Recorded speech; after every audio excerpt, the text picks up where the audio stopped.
我们来看那个我们手边的敬拜赞美诗集哈，那个233首，233首，有平安在我心。这种真实的一条歌，我有平安啊，刚好哈，我有平安啊，刚好。那我们就蛮六小节，这个我有这是华语的哦哈，我马来赛了哈，好，我们2节就好了，2节是我有喜乐，是不是？好，我们一起来唱啊！我有平安如江河，我有平安如江河，我有平安如江河，我有平安如江河在我心，我有平安如江河，我有平安如江河，我有平安如江河的心，我有喜乐如泉源，我有喜乐如泉源，我有喜乐如泉源在我心，我有喜乐如泉源，我有喜乐如泉源，我有喜乐如泉源在我心。好了，我们现在没垮了哈，我有平安，我们再一次从头一起来看，一起来拍手来。我有平安如江河，我有平安如江河，我有平安如江河在我心。我有平安如江河，我有平安如江河，我有平安如江河正在我心。我有喜乐，平安入我们心，有喜乐如泉源，我有喜乐如泉源，我有喜乐如泉源在我心。我有喜乐如泉源，我有喜乐如泉源，我有喜乐如泉源在我心。我们一起来看旁边这一首心愿哈，234首心愿。那这首歌告诉我们说，我们要奉献我们自己，永远服侍他。其实服侍神不容易啦，要服侍上帝是一个无用也嘛艰难的过程哦。你必须要失去，你也必须要付上代价。那我觉得我们都要学习奉献我们自己，来永远服侍他。无论我们在哪里，什么样的境遇，我们都要一生顺服他的旨意哈。我们这首诗歌。主啊，我有点高哈。主啊，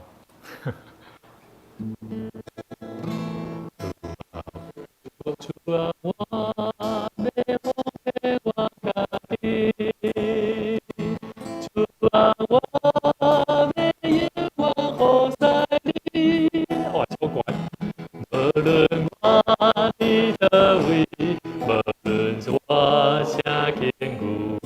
我要以心顺服你旨意，愿为主为生命，愿为主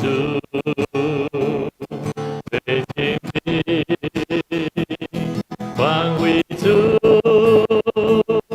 最落魄，愿为主。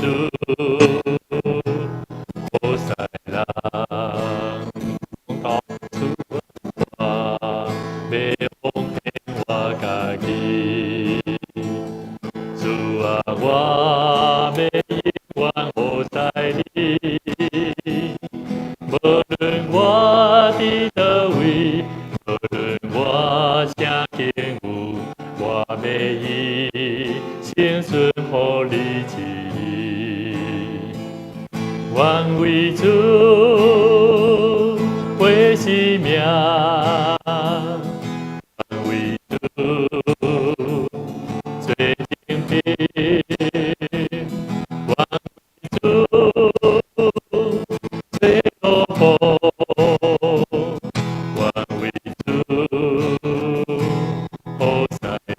无论我伫倒位，无论我伫倒位，无论我啥境遇，我要以心顺服你旨。我们一起来祷告，主啊，我们愿意奉献我们自己，无论怎么样的环境，要服侍你。主啊，让我们能够一生学习顺服心智，在服侍你的道路上，能够越服侍你越甘甜。因为我们的生命需要生命的摆上，我们才能够理解、明白神你创造我们生命的目的，以及你所创造我们生命所要达成的使命工作。这是份神你所命的计划，也是神你创造我们生命该有的价值，让我们能够在生活当中活出神你所创造的样式，能够为主你做见证，能够将你的福音传递出去。接下来我们要继续在新家人的关怀学校里面学习，能够让我们的生命能够不断的开阔我们的心，开阔我们的视野，在服侍你的道路上面，我有更加清澈、以更加快快更快，行来学习分对主。我用我下面的时间，共同交托上帝，上帝你教我上同在，主耶稣的名来祈祷，阿门。大家平安。我们隔了好久我们总是有很多意外的时间但是我觉得我们都要保持着可以学习，就是一份很好充实自己的机会我们要好好把握。那今天我们要一起来看这个第19页第19页的第6点。好，我们之前谈到说，我们要满足新家人的需要。从第一点，不要让新家人独自一个人，甚至要亲切的向他介绍教会的每一个角落，让他的生命了解我们是想要跟他敦亲睦邻的。第3点，我们要为他介绍这个新家庭。第4点，我们要与他有更个别的见面的时间，建立关系。所以，我们其实你如果每一次你再去反省我们所看的这个段落你会发现说，要满足新家人的需要，它的层面很广。其实带领人来进入教会，接触这个福音，它是需要渐进式的。那你要去看不同的人，他有什么样子的特点，他可能在这几点适合哪一块，你可能要马上去跟他做介绍。你可能爱改补足，你就爱去改解决这个问题。那无这个人也就容易离开教会。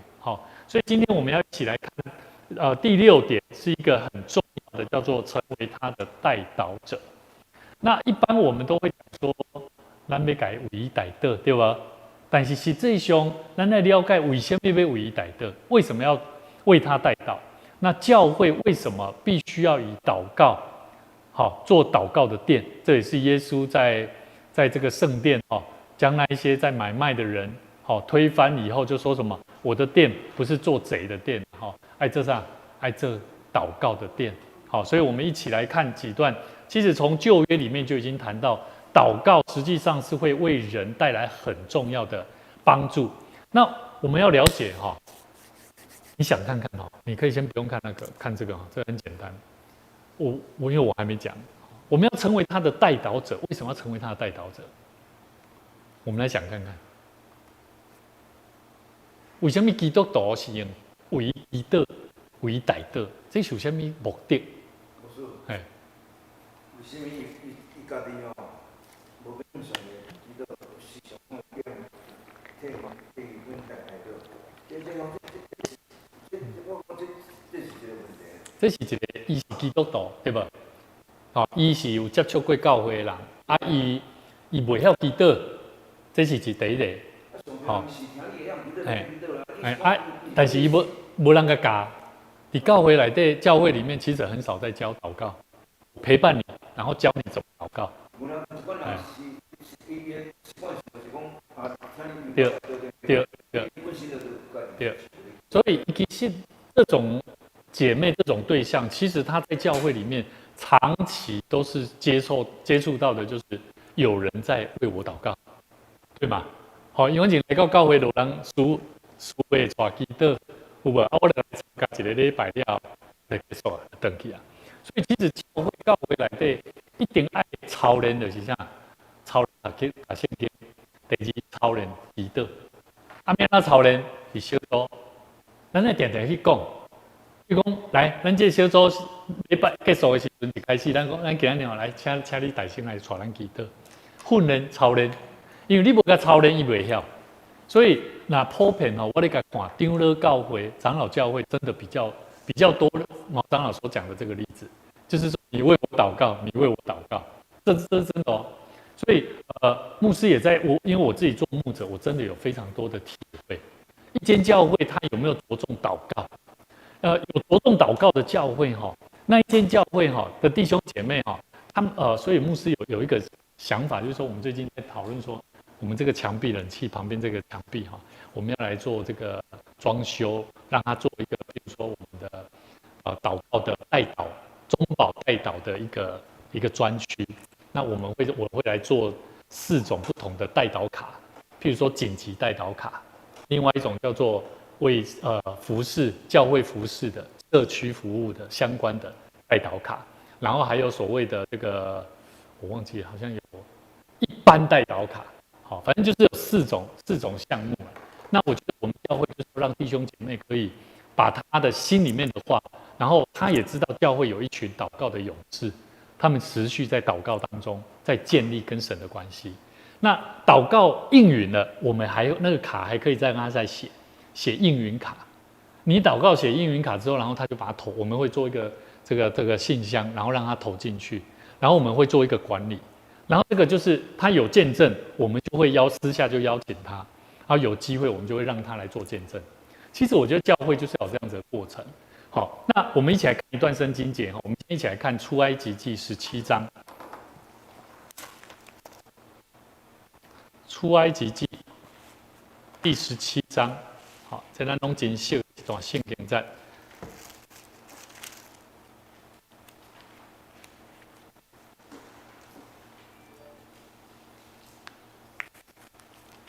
这亚玛力人来到这个利非定的时候，和以色列人征战，对不对？好，被修台啊哈。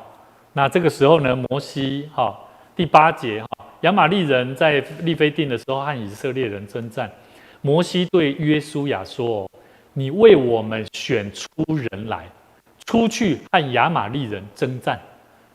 明天我手里要拿着上帝的杖，站在山顶上。”于是约书亚照着摩西对他所说的话去行，就去找了一些要跟亚玛力人征战、打仗的摩西和亚伦，还有户尔，当中呢，这些都是以色列人当中地位高的众长老了。户尔就是长老，这个丢了。上了山顶，摩西什么时候把手举起来，以色列人就得胜了。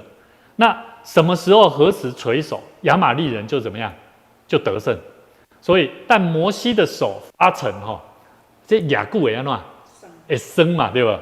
会生，这个他们就搬石头来放在他的下面，让他撑着，他就坐在上面。亚伦与户尔扶着他的手，一个在这边，一个在那边，他的手就稳住了，直到日落的时候。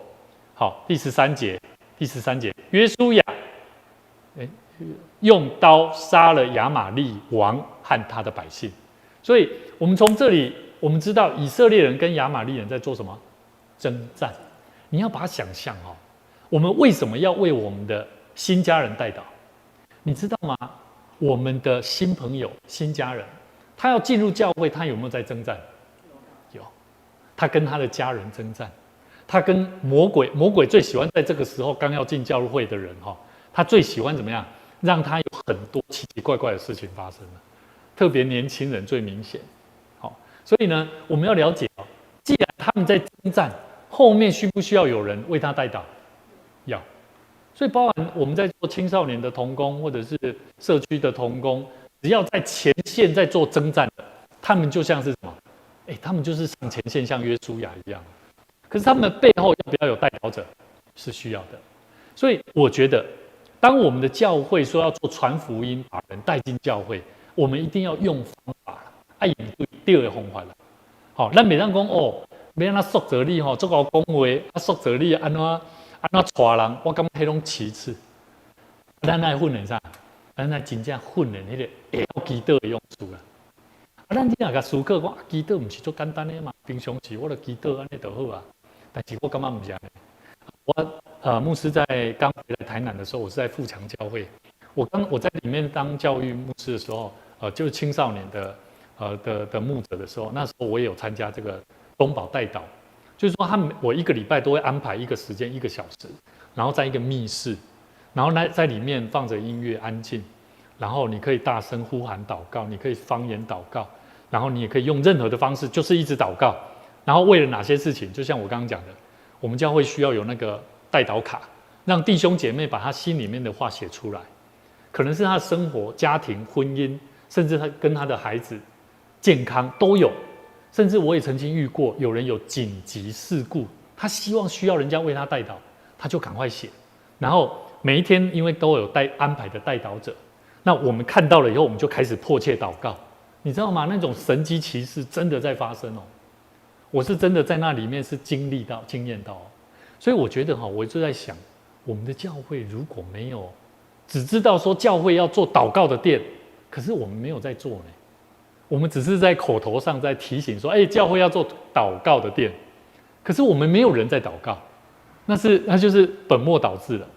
所以我觉得这是一个很重要的，就好像去学校念书的学生，他没有在念书。他没有认真上课一样，你懂我意思吗？好，我们好像去教会去听道、听真理，可是我们不晓得去教会。我用时啊，弄到是。按你这个你都唔知啊？我知。对。有我知。唔是咪？我所以说对焦的需要欠缺的人的真顶面。因为其实咱无了解到咱的信徒会真正有什么款的问题哦。有足侪问题是，譬如讲，像牧师爱鼓励讲，咱小组有机会去了解咱的组员有什么款的需要，然后有需要探访的时候，你甲牧师讲，就是讲要互咱咱无这个中保代祷团队的时阵，其实咱是需要当来做这个工作。无我是感觉讲，这个工作中，我咧讲，看你讲的迄个私底下你咧代祷，迄是无啥像。因为这是一个，你看摩西吼，伊是伊买当伊的部落里祈祷就好啊，伊想那就爱做伙上战场，他是一起在上战场的，迄不是个人的，你了解我的意思啊？所以咱对这个故事内底，你会当了解吼，摩西什么时阵放落来？有当时拄好一个人伊需要祈祷哦，这个时阵教会拢无人，拄好无人咧祈祷的时阵。我觉得那是一种征战呢，所以我觉得当时候我也在理解为什么这个教会需要有一个中保代祷团队。其实后来这个中保代祷团队的工作，其实在整个台南中会的各地方教会，慢慢就已经拓展开来。但是这种东西，不完全每一间教会都会这样做了。但是我是觉得这是一个蛮不错的，需要培养的一个工作。我是觉得我们可能目前现阶段，我们未来可以我们先把它 po 上去，有做这些卡片，然后放着，然后让大家去做填写，然后慢慢的我们有机会，空间也有地方了，我们再来规划看看，可以让弟兄姐妹可以来到教会来祷告，或者是读经。这个例子，我们家有陈诺大哥他是发生那个大潮那个时候，对，那个武昌教会对。他们就开始为他代祷，所以这个很重要。因为一个新家人，他如果一听到说哇，我在最需要的时候，教会有一个祷告的一个 team， 祷告的团队时阵，他会不是直接来找牧师啦，因为牧师，他可能找某一个人可能那一个人他也不太熟，对他也不太了解。可是当他知道我去到这个地方，有一个团队是在为我祷告的时候，这个无形当中会让每一个加入的，不管是弟兄姐妹或者是新家人朋友，他会很有安全感而且他会学习。我曾经看过这个团队他其实不是不是那种很会服侍的长子哦，他们就是默默的，他们不爱在台面上讲话的人，他们就是去参加这种祷告团体，而且在这个团队里面，他们无形当中培养出一个非常好的品格，而且他跟神的关系非常好哦，所以我觉得这是一个最安全的一个服侍，而且非常简单，你只要填写，然后他就是固定时间来教会。然后你想看看哦，我们教会如果有在服侍，就好像我们就跟约书亚一样要去做征战，那我们就背后就有一个团队，有几个祷告的团队，中保代祷团队。我们遇到他们的时候，我们就说：“哎，为我们代祷，我们待会我们要去送这个，我们要去送这个物资，我们要去关怀一个弱势者，我们求神来帮助我们将福音带给这个人。”那这个代祷者他虽然没有去参加，可是他却能够在那里头。他可以体会得到圣灵在上帝透过这个代祷者在做圣灵差派的工作，所以我觉得这个是一个非常大的一个联络网，会让我们的教会每一个服侍者在安全、在属灵圣灵的这个安全的环境里面，在做传福音的工作，来服侍神。好啊，所以我是个妈，嘿，嘿嘿嘿。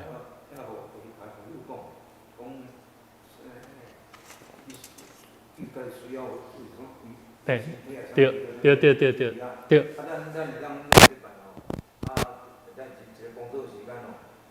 袂使，唔是安尼，伊也有分吼，迄内底会当互你勾选，公开或不公开。他如果是不公开的，这个团队中保代祷团队，他们可以看，可是他们不能够随便去对外人告知。譬如讲，我看看讲，哦，这个人有这个急迫需要，可是他写不公开。啊，你是中保代祷团队，你袂使去哦，我来讲哦，迄某咪人哦，伊做需要，伊做欠亏，还为伊祈祷，你这个做了袂使啊。所以其实这个表单哦，其实我会再去。对对，这是符合圣经里面的教导。哎，所以它有很多细节。为什么说我们教会哈，有些时候我们说我们要为他祷告，然后请他说出来，不想说，因为他就是有他的隐私啊。你懂我意思吗？有些是婚姻啊，对对对对，可是对对对，没错没错没错。所以其实这个工作其实是非常好的，因为它让教会每一个人是学习第一个怎么服侍祷告来服侍神。啊，我觉得这种训练工作在教会里面是最健康的啊，但是是需要去学习操练的。好，题外话，我们今天看到就是说，我们要为他成为一个代祷者。因为代祷者就是我们与他一起做属灵的征战。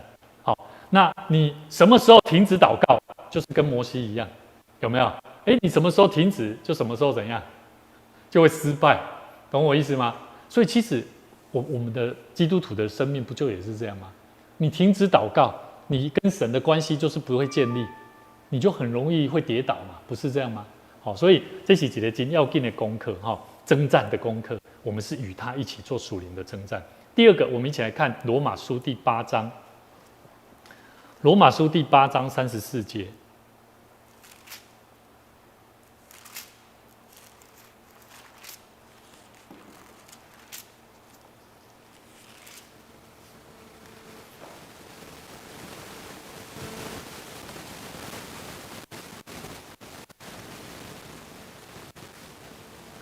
这里是新约里面哈，耶稣这个保罗教导众信徒要了解，其实耶稣也在为我们祷告哈。34节说，谁能定他们的罪呢？有基督耶稣已经死了。因为这一段圣经节其实在讲到有一些人他们在为效法耶稣去做什么？去做传福音啊，布道了。好，可是有人就会批评他们，你懂我意思吗？就跟我们一样，有没有？有没有？我们基督徒会不会有一点软弱？会不会？会有。那我们来看他怎么说？他说：“谁能定他们的罪呢？”就是我们在为主做工的人，谁能定我们的罪呢？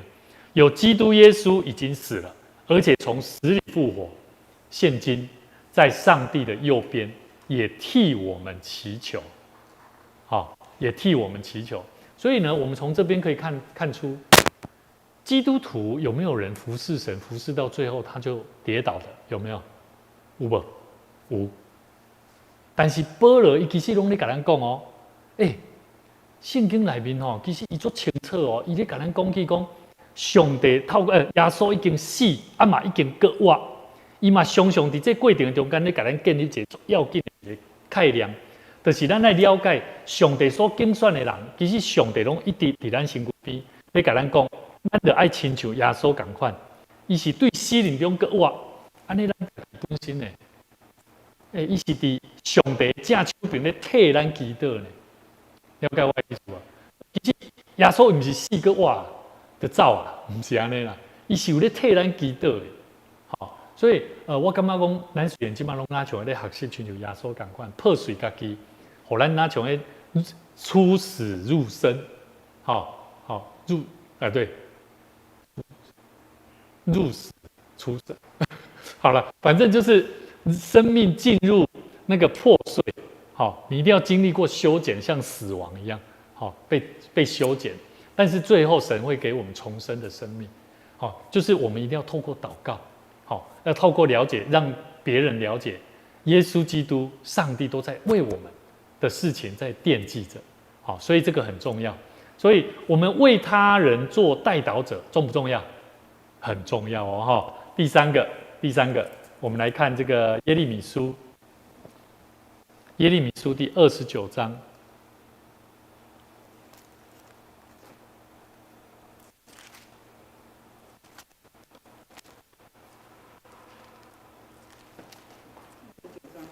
，29章12节。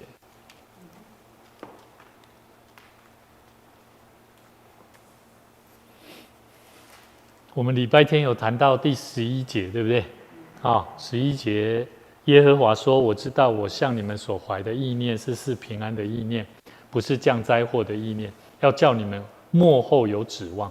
”12节说：“你们要呼求我，祷告我，我就应允你们。”好，那个有一次赞美之泉有一首歌，对不对？子安牧师去改他的，说什么祷告我有没有？其实实际上圣经里面是有写的，不是向我祷告，我们应该要把那个歌词不能随便改啊。好。我改了，我好像把它改成向你祷告。实际上祷告我是在这里，圣经里面就有提到第13节，有没有？所以应该不能改他的赞美之泉那一首歌哈。耶和华说：“我必被你们第13节看错，你们寻求我，若专心寻求我，就必寻见。”所以我们可以知道，我们在带领关心新家人的时候，我们就要成为他的代祷者哦，非常重要。包含你们的小组有新朋友，像这礼拜有这个美柔跟美英做奇妙哦。这礼拜来，因两个弄一个美字哦，一个是牧师较早伊的囡仔，美英较早伊的囡仔是较早我伫富强教会带的学生，即马忙成人啊，但是妈妈惦记着这个孩子的需要，灵性上生命的需要，我跟他讲说，感谢主，上帝带领你来到大桥教会，那我期待你把你的需要放在祷告当中，让上帝来为你开路，那我们可以一起讨论，分享怎么样帮助自己的孩子。那美柔呢？美柔她的哥哥跟她的妹妹，他们都在台中，她哥哥跟妹妹都信主。他期待他这个美柔这个妹妹也能够信主，所以他是在看我们的网络才了解到我们这个大桥教会，所以其实我们有心想要期待说，透过不同的方法跟媒介来做传福音，神就会透过那个方式来把人带进来，所以我们要预备好，让我们的教会要能够成为一个向神呼求的教会。神必定能够听见我们的祷告，所以只要我们向他祷告，神会不会应许我们？会不会？这就是解决问题嘛。我说礼拜日不是讲，咱的生命就是咱要让它做一个独特的你，生命要独特不是天生的啦。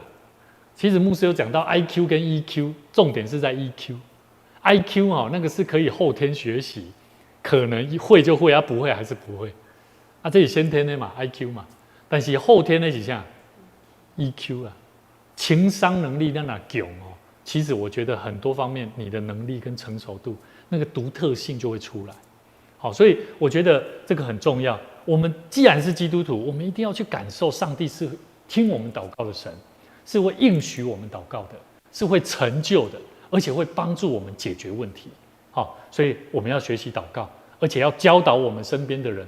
你要带领一个人传福音给他，我告诉你，你一定要教他祷告。你教他如何学习祷告，让他去印证，去经历到上帝听他祷告的神。这比起你跟他讲还要来得有用啊，懂我意思吗？因为他会学习把他的生命交给主，他会真实的去经历，而不是透过你啦，那懂不懂？虽然你的影响力也是有的啦，但是我还是觉得啦非常有限。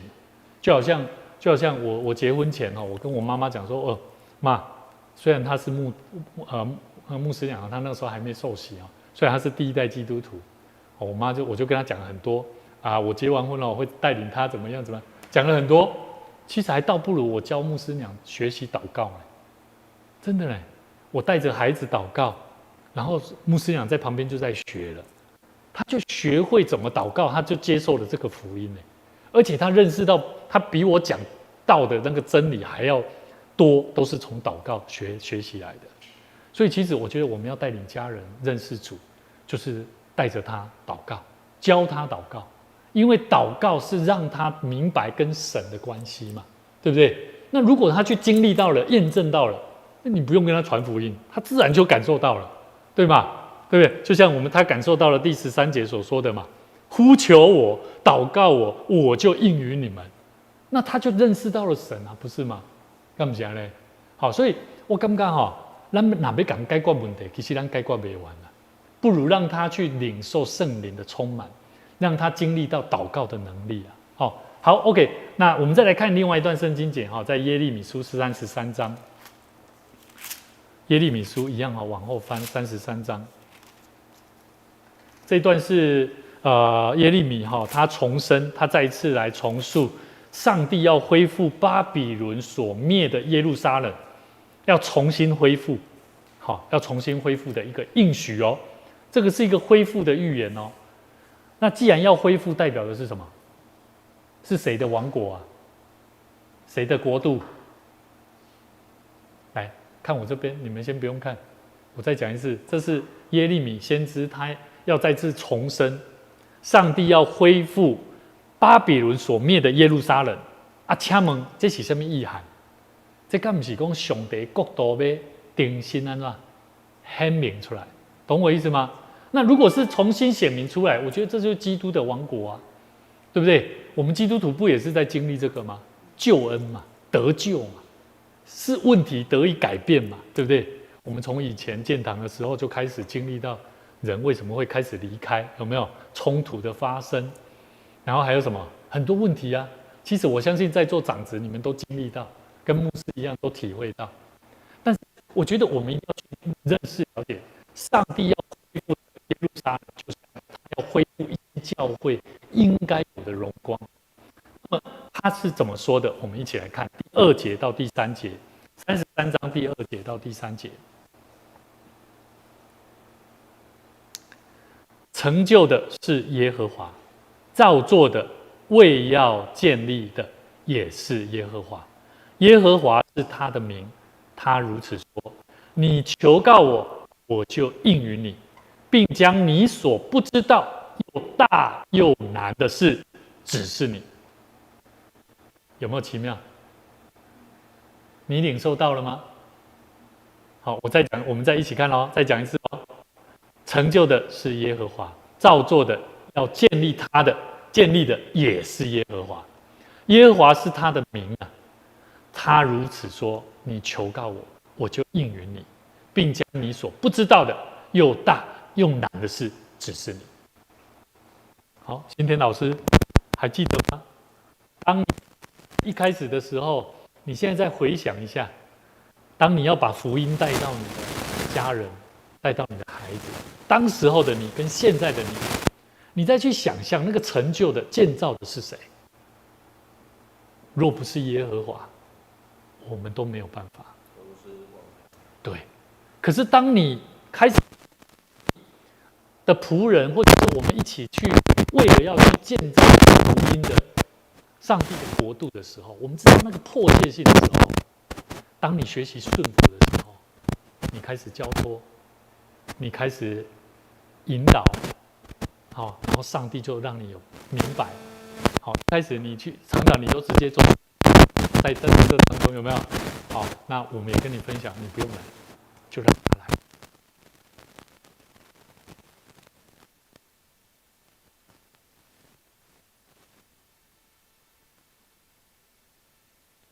也非常开心哦，他们会一起打撞球，一起帮忙。然后他们牧师在跟他们谈说：“哎，上个礼拜哦，他们在打架的时候，你们有没有去啊？”然后最后我就跟他们讲说：“哦，牧师现在交付你们一个工作，我们的教会青少年有不同的等级，但是你们不要把它，你们会不会害怕？”他们说不会啊，怕什么？我就说好。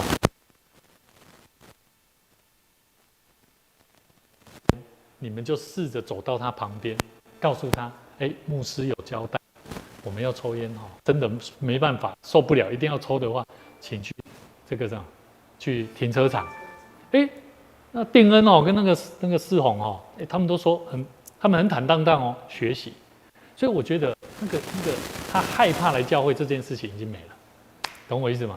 所以这就是很奇妙了，好。所以我觉得有很多传福音性的工作，特别是我们在做新家人的工作，其实真的要透过祷告，因为圣经里面其实很明确在告诉我们透过呼求神，上帝是要恢复的，他会帮助我们恢复我们所想的那个情境，我们所喜爱的。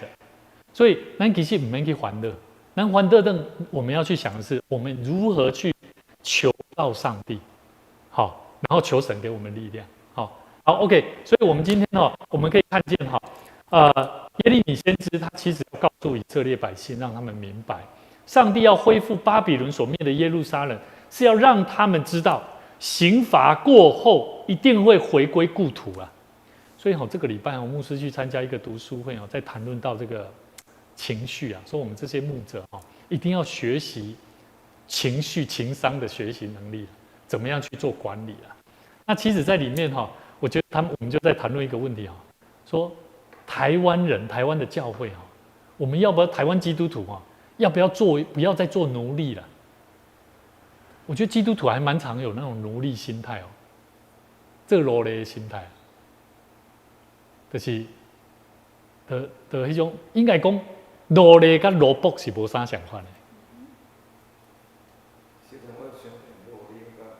奴隶跟奴仆是无同款的。你了解我意思吧？对吗？但是咱大部分咱拢是用奴隶的心态来服侍上帝。奴隶的心态是啥？我做忝我来安那，先休困，先卖做，对吧？但是其实咱所做任的事你有看到，那是一世人的工作，对吗？服侍主敢有迄个休困的？你感觉服侍主会当服侍主好无？我自我车好了，我唔敢讲我要休困的。为什么？因为迄就是一生服侍上帝，就是这个意思啊。咱服侍上帝，敢袂当休困？你会当安歇，但是我感觉你袂使休困。咱过来回想一下，他都还300几首。子安第几首？233心愿有无？主啊，我要奉献我家己，我要永远服侍你，无论我伫倒位，无论我什么款的境遇什么款的境遇是啥？你知？顺境逆境，你嘛是要服侍上帝的。什么叫做顺境？有的人基督徒有的人顺境的时阵伊宁可好好去享受，伊嘛袂要服侍上帝。所以其实我感觉讲服侍上帝真正是无容易啊，歹是不是家道路嘛是无容易的工课啦。但是这是互相，咱是一个互相激励啦。往那个目标前进啦。当然，如果你真的有点疲累，我觉得适当的休息也是必要的啦。但是我的想法就是感觉讲，咱是会当好好明白，上帝要安怎，互咱伫困难的中间，像以色列人，他们受刑罚之后，以色列这个耶利米先知，他其实要告诉每一个以色列百姓，要回归，上帝会回归，帮助人回归到他所造的原先的形象样式。所以咱咧想想讲好，咱咧看大家的教会需要带倒的这兄弟姊妹，咱会期待因会回归正常的生活呗，会袂？满足这，会袂？会啊！咱敢有期待讲伊一直伫病院，一直咧调整，一直咧做迄个生命调整，敢会期待安尼？袂吧？咱一定会期待讲上帝有一日你爱互伊的生命会当回归，倒转来伫教会，甲阮做敬拜上帝。对吧？那你记得爱用这做目标呢？了解我意思吧？这就是回归的概念。所以，咱的教会当初伫遐4-5个月时间，咱伫遐找无所在，有无？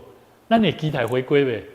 咱期待让倒转去到伫圣殿内底，真正上帝为咱备办一个所在。迄是一个回归故土的感受啦，还了解？所以，阮即礼拜咧讨论讲基督徒敢真正拢爱。咱真正教会爱做一个勇士精兵啦，爱训练啦，啊无啦战争来基督徒选的走的拢比人较紧，安尼无战争的能力其实我感觉这嘛是一个真好的一个概念啦所以我感觉讲这个人的心里面如果有这样子的心智，我觉得百业兴旺我觉得这是上帝应许的工作，会在我们基督徒的身上显明出来。所以昨这个咱的青少年因咧聚会暗时你们知影因家爱你嘛，遮这个俊民自然伊港体的这个朋友参加咱的教会的暑假，嘛参加咱的青少年这个暑假的儿童营嘛做当工你看因这俊民那有放假有时间就是来咱教会因昨暝伫遮呢爱你个子轩那咧讲开讲。这个加薪他们就加薪帮我们把牧师的讲的那个图案的概念就把它画出来。我看到这青年应该10点外才回去。一开始我想讲9点半，还没回，我讲敢要落去甲因叫一下我买好了。我觉得看到教会有这一群年轻人，他们开始对教会有一个憧憬，我觉得我们要鼓励他们，然后有机会让教会成为一个。传福音的教会，然后复兴的教会，那这个东西就是我们要让人的心是有恢复的，不是一直存在是奴隶心态。所谓奴隶心态，我叫你做啥你就做啥，这种心态，这种心态拢做消极啊。那是你时间未拄好，你若无法度，你就无要做这种当工有当时咱咧当工起来是忝的。所以我是期待讲我们大家一起学习，怎么样为彼此来做代祷很重要。假如他有生病，假如他的生活、他的家庭真的有困难，我觉得我们要透过祷告，而不是讲八卦。了解我意思吧？那不是在揣测他的状况。我觉得教会不能进入这种状况。有些时候同工也会问我，或者是弟兄姐妹也会问我，牧师他怎么了？我很难告诉他，可是又想要稍微跟他分享，让他能够为他祷告。但是这感觉我不跟他讲好像也不行跟他讲又怕他传出去，你懂我意思吗？那种很矛盾的心态。所以我牧师会觉得我是会干嘛讲教会真正需要有一个基督的团队，这个中保代祷团队，他是在祷告当中为有需要的人来祷告。是。对。无容易。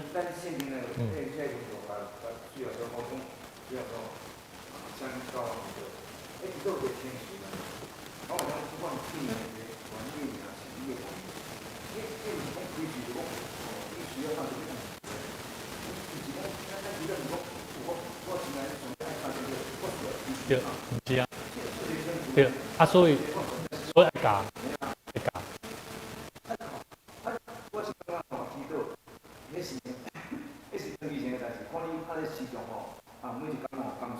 因为我想要较无采取这个方法，读新行业，我嘛是有你的这种想法，较是较客观，啊嘛较合理。但是我后来想想唔对，这个人老需要，这个人伊的生命老急难急需要的时候，你这个方法会害到伊。我有这种方法，是咱顶个的传统。对。然后，你可不可以对现就是讲迄祷告这个程序这样来？我觉得太繁琐。哎，所以我的方法是怎么做呢？其实也不会繁琐。我怎么做呢？我伫天咱用主耶稣的祈祷文嘛，哈，我伫天你的悲愿你的名声，我有一书课，我把它白话。我们在天上的父，这个 A 嘛，天父上帝，这感官艺术嘛，啊，愿你的名声，主啊，我尊你的名做神圣，做圣洁，因为你的名是救恩，是拯救，是甲阮同在的上帝。你就看哦，愿你的名声，你看我讲遮济哦。迄是你必须爱去思考，啊，你才教，对不？你爱去内化你家己，你对祈祷文的内容啊，啊，这物件你若家己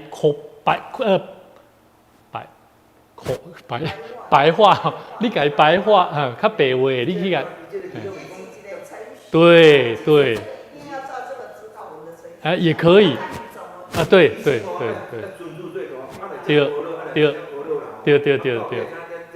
哎，对。对啊，啊你看咱若无要甲教，伊安怎祈祷？伊一个就先困求啊，求伊家己要爱的啊。所以你讲咱无要教，敢会使？咱嘛拢安尼啊，啊对啊，是啊。哎，这是目前哦，你刚才电视上咧讲嘛，讲咱咧祈祷袂使讲哦，开始就你就按有一个天数，讲头啊讲尊主最大，是。来遮来学你言语啊，对不对？来遮开咱的需要，遮困求，就是天数咧，不是讲哦，你祈祷开始就要你要爱啥就爱啥，这哦。所以其实我感觉讲这物件。咱定定嘛是会当哦，小组咱就讲啊，咱做伙来用主教着咱的祈祷文来祈祷。啊，咱先你会当真做表率嘛？像我头拄仔所讲，你家己先踮厝里，像我头拄仔咧想，阮伫天灵的爸啊，你是我天灵的老爸，你照顾我，亲像我的老爸才疼我。你看我讲阮伫天灵的爸，即句我就讲遮长的话，然后你豆豆讲久了，你的脑筋吼，你也说哇，那这个方式是不错的一个活用技巧。你是一个中学祈祷无啦，唔是。我是感觉祈祷吼，上条唔是教祈祷，也是袂晓祈祷。我讲教的是讲，咱是唔是有去像我礼拜日讲到迄个，你家己吼，你的祈祷敢有 touch 到你甲上帝迄个密切的关系啦，迄较是要紧。我咧讲的意思，我咧讲祈祷吼，我咧爱有一款口才的。所以我即摆就是教咱讲安怎训练啦，我是安尼训练我家己啊。好，讲我有啥物问题？大道的，你感觉讲要安怎诚做伊的大道吼，还是讲你有了解过的一个过程啦吼？啊，我本身我感觉讲这大道，迄当时吼，我甲牧师娘，迄当时我那个是男女朋友。但是，迄当时牧师娘伊拢会去我服侍教会，啊，看我共款，伊嘛安排去做中保带导哦，吼，啊，其实做帮站，伊伫咧过程的中间，伊嘛成长，啊，伊伫咧陪伴这青少年吼，只要女孩子都很喜欢跟他做朋友，啊，女孩子有什么话都喜欢找他，无形当中他慢慢就会成为好像是一个领袖，所以其实牧师要讲的是说，祷告真的是会训练我们。就算咱无做啥物门徒训练吼，其实祷告会让你启发很多圣灵的工作，要我们做的工作。所以我感觉期待咱吼，真正爱好好祈祷，真正爱好好祈祷，操练祈祷。所以我记得小会长咧拢是早困啊，会知样做早起来灵修的。其实这种习惯是蛮不错的啦，也是一种方式。但是一定要有自己的灵修习惯，这个很重要。有没有什么问题？没什么问题哈，是。如果用圣经做导来做祷告，嘛不一定，因为有些人他对读经的理解也没那么高。哎，因为我也试过，我一开始在用圣经导读，我祷告不下去，我不知道怎么祷告，而且我是那个时候我大学生哦。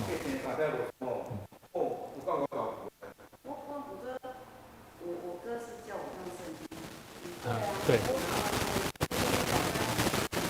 就是说一些语词啦、语句啦，啊，因为那些语句大部分都讲的圣经啦。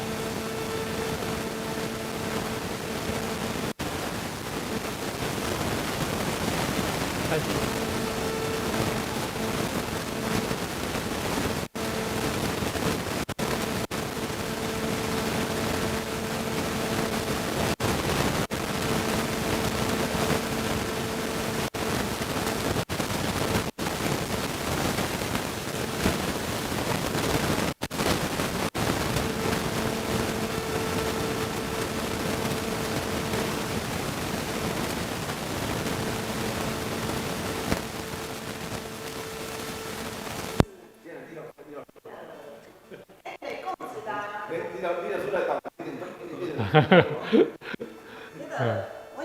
我哥那时候是说你对这个经节这一篇的经节那个是有感动，然后可以去讲出来，或是用这个一下导。对，当然是用这样，因为按照看一般的那个比较祷告，对，但是因为一般信徒为什么他不敢用圣经去导读，是因为他不了解圣经在哪里，在讲什么啊？如果他的心境他是病痛、忧伤，那有某一个，像这种比如说病痛什么，对，在选经节的话，我会从诗篇选，适合他的环境需要。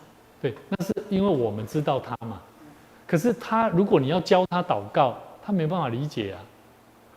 你看光，对，就是主导文，所以我还是觉得主导文是最方便、最快速、最明白的。对，我们先教他背啦，还是背啊读安尼。无唔对，咱的小朋友啊，小朋友是安尼训练的哦。小朋友哈，阮伫听你背，阮你的名姓，啊久啊了，伊其实唔知伊在念啥。哎，那个植物学就是最基本主导。一起最要说范本。没有，我跟你讲，还是我经历好多次。就是你在回想咧用那是你小朋友，你规个头脑空白的时候，就是朱德文出来一个。其实那时候他很安静，所以我拢感觉到讲，你们不会祷告没关系，主导文就把它念出来，就是你在跟上帝。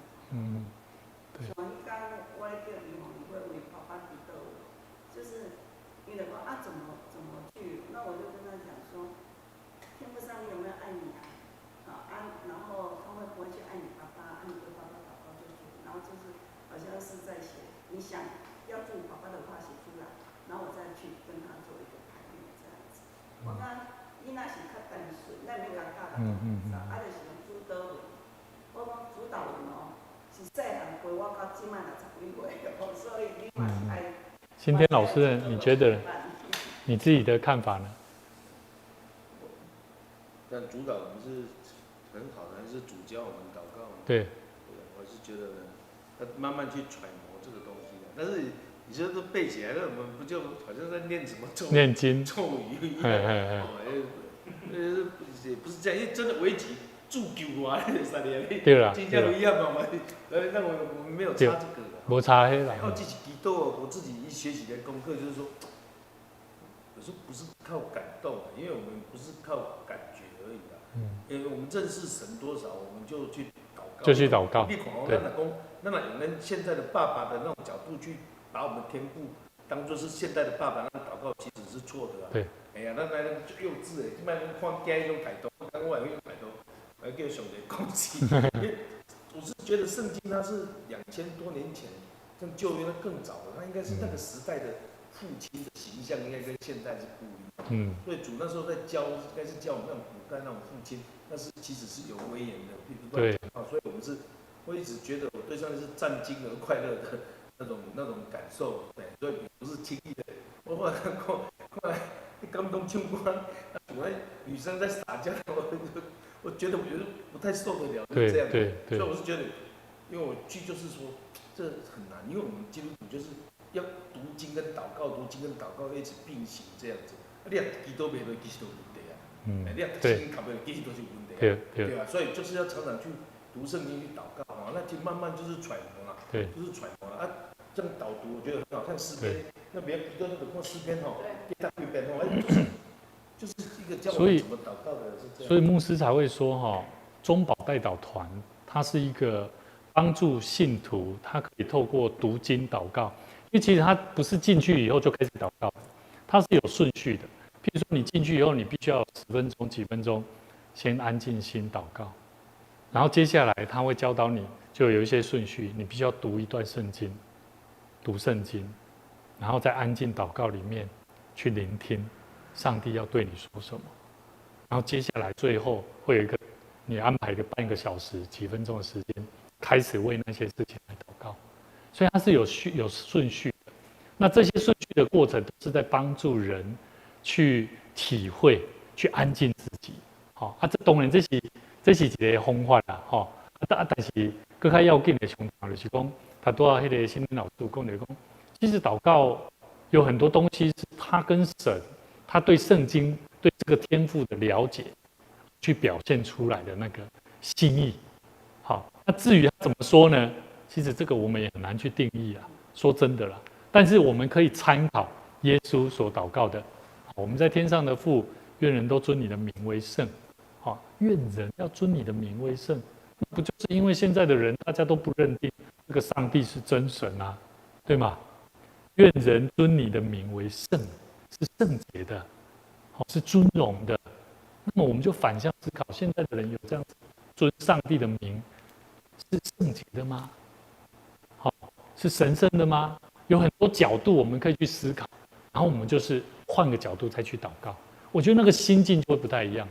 我咧讲的较拐弯抹角啦，好，你啊，较单纯的，对，认定，对。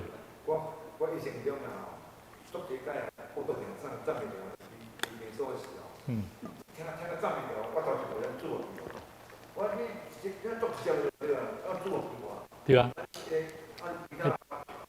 你讲迄人会做单纯，我高中时阵爱唱歌，迄时我就感觉我的声音最重要。一个团体无我的声音袂使进，所以等我烧声的时阵哦，我就认定说，是啊，我的声音无去啊，然后我就流目屎念啊，我就甲上帝求，即马敢会安尼？即马袂啊，即马烧声的讲啊，这个叫困者就好啊。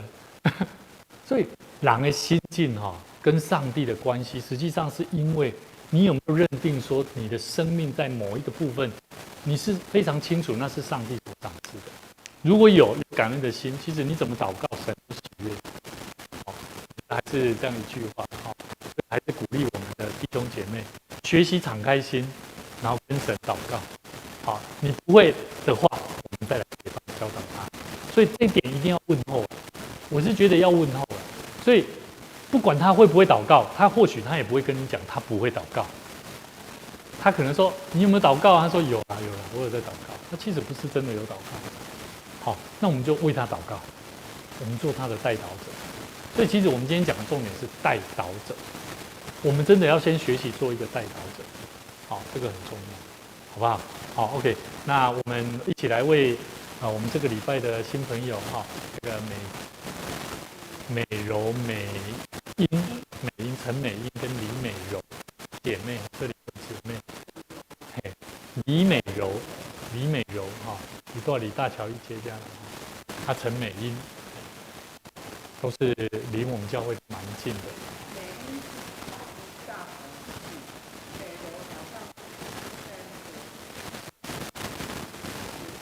没关系，好，我们就为他们来祷告，为他们的刚接触教会，好，虽然他们也有可能之前没有去过教会，一个是之前有去过教会，但是我觉得我们教会要透过更多的祷告，来为每一个刚加入教会的，还有我们的年轻朋友定恩，还有世宏，还有愿意礼拜二来到我们当中的年轻朋友，我们都恳求神来透过我们的同工，透过我们的关怀，能够将福音带给他们。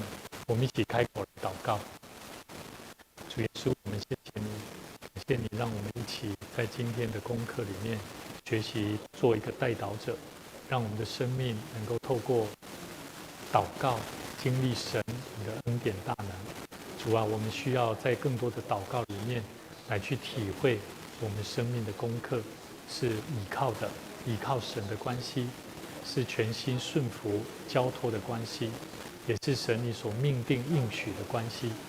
主啊，谢谢你，我们再次将我们的来到教会的新朋友美英姐妹来祷告，为她的家庭，为她的孩子来恳求神，求主你为她开道路，保守他们的心，透过在家庭的关系的和睦上面，我们都相信神你都要保守他们的家庭的每一个人的关系上能够成为美好的见证。也求主你赐福在美柔刚接触教会，刚接触福音，不管他所认识的耶和华见证人或者是法轮功的相关的逼迫上面，我们都恳求神帮助他能够有更多的明白，在我们信仰的功课，上帝你是救我们的行公义的神，你是使无变有的神，你是让我们的生命能够经历真实复活的神。求主你引导他的生命，也让他有机会更深能够与主建立美好的关系。我们将我们教会的每一个弟兄姐妹，如果能够投入在代祷的工作上，我们来向你呼求神，求神来保守带领你的教会成为祷告的殿，成为为主为人来行神你所喜悦工作的教会。我们能够透过祷告来经历神，透过祷告来看见神你所命定的计划。也求主你保守我们接下来回去的脚步，愿主你的圣灵与我们同在，让我们所学的、所领受的，能够祝福你的教会，祝福我们的生命。祷告奉主耶稣基督圣名来求，阿们。我们一起用主教导我们的祈祷文案，这回来提个：愿伫天灵的父，愿你的名圣，你的国临到，你的旨意伫正，伫地灵亲像伫天灵。愿的日息今仔日互阮赦免阮的辜负，亲像阮也赦免辜负阮的人，无得带阮入地狱，就救阮脱离迄个歹的。因为国、权能、荣光，拢是你所有，代代无尽。阿们。好，8点到9点，那也期待每位弟兄姐妹，我们一起来学习门徒训练装备的课程。愿主赐福大家平安。